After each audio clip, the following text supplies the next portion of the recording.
नमस्कार, मेरा नाम अरुण ग्रोवर है। जिला फतेहाबाद हरियाणा का रहने वाला हूं। मेरे पास 80 एकड़ ज़मीन है और उस 80 एकड़ पे ही मेरे पास कपास कॉटन है। नमस्कार, मेरा नाम संदीप शोरान। हमारा मुख्य व्यवसाय खेती का है, जिसमें किन्नू और वीट का फसल होता है और मेन हमारे जो सारा एरिया है वो लगभग कॉटन पर ही डिपेंड करता है। जब कॉटन के अंदर हम कॉटन लगाते हैं तो जब ये पकने की अवस्था में आती है, जब इसके टिंडे बनने लगते हैं तो इसके ऊपर दाग धब्बे बहुत ज़्यादा आ जाते हैं। इस वजह से हमारी फसल का होने का बहुत ज़्यादा नुकसान रहता है। जो मेन 2-3 चीज़ें हैं वो हमें दिखाई दे देती है और कुछ जो नहीं दिखाई दे देती, उनमें पत्तों पर जैसे निशान पड़ जाते हैं गोल गोल, या पत्ते जलने शुरू हो जाते हैं और फूल गुडियाँ बहुत ही काफ़ी मात्रा में मतलब ज़्यादा के नीचे ज़मीन पर गिर जाती है। लेकिन हमारे को अभी भी बहुत ज़्यादा फफूंदीजनक समस्याएं पैदा हो रही हैं। जब 40 दिन का नरमा हो जाता है तो फूल गुड्डी गिरने लग जाती है। जब धीरे धीरे बड़ा होता है नरमा तो पत्ते दागी हो जाते हैं, पत्ते लाल हो जाते हैं। पत्ते लाल होने के बाद जब टिंडे आने ज़्यादा बढ़ने लगते हैं तो टिंडे भी खराब हो जाते हैं, जिस वजह से जो है ना हमारा को बहुत ज़्यादा नुकसान होता है।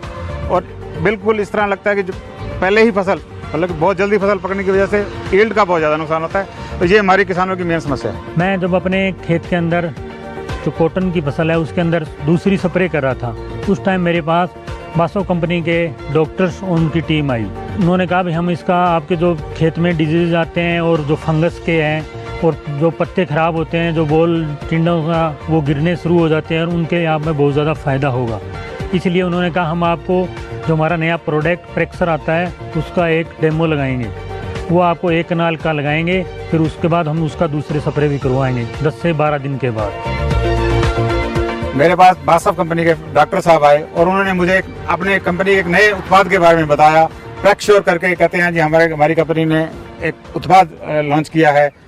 और तो मुझे बताया गया तो उन्होंने मुझे उसके लिए डेमोस्ट्रेशन दिया मेरे खेत के अंदर।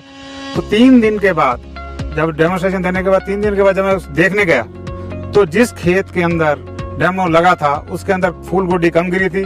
प्रेक्सर की जो स्प्रे किया उसके अंदर पत्ते लीफ थे वो बिल्कुल साफ थे, बहुत ही ज़्यादा ग्रीनरी थी, उसके अंदर हरापन था और बहुत जो टिंडों का साइज़ है वो भी बहुत बढ़िया था और नीचे फूल गुड्डी थी जो वो बिल्कुल भी नहीं गिर रहे थे। किसान भाइयों, जैसा कि आप देख सकते हैं ये टिंडे दोनों ही मेरे खेत के हैं। एक टिंडे जिसमें प्रेक्श्योर का इस्तेमाल नहीं हुआ, ये टिंडे जिसमें प्रेक्श्योर का इस्तेमाल हुआ है। ये भारी हैं, जिसमें प्रेक्श्योर का इस्तेमाल हुआ है भारी हैं, बिना दाग धब्बे के हैं और बहुत अच्छे हैं। और ये टिंडे जिसमें प्रेक्श्योर का इस्तेमाल नहीं हुआ, ये दाग वाले हैं और बहुत छोटे हैं। ये दोनों ही टिंडे 5-5 के हैं, लेकिन ये आप देख सकते हैं एक हथेली भरी हुई है, एक हथेली खाली है। सभी किसान भाइयों से यही है कि आप इसको स्प्रे करो, आने वाले टाइम में थोड़ा थोड़ा ज़रूर कर देखो। मैंने अब की बार भी इनको बोला था अगर मार्केट में है तो मैं इनको सारी खेत में कर लेता हूँ। ये बहुत अच्छा उत्पाद है और बासव का प्रेक्श्योर आप भी प्रयोग करें और 2 बार करें और भरपूर फसल का उत्पादन लें। BASF. We create chemistry.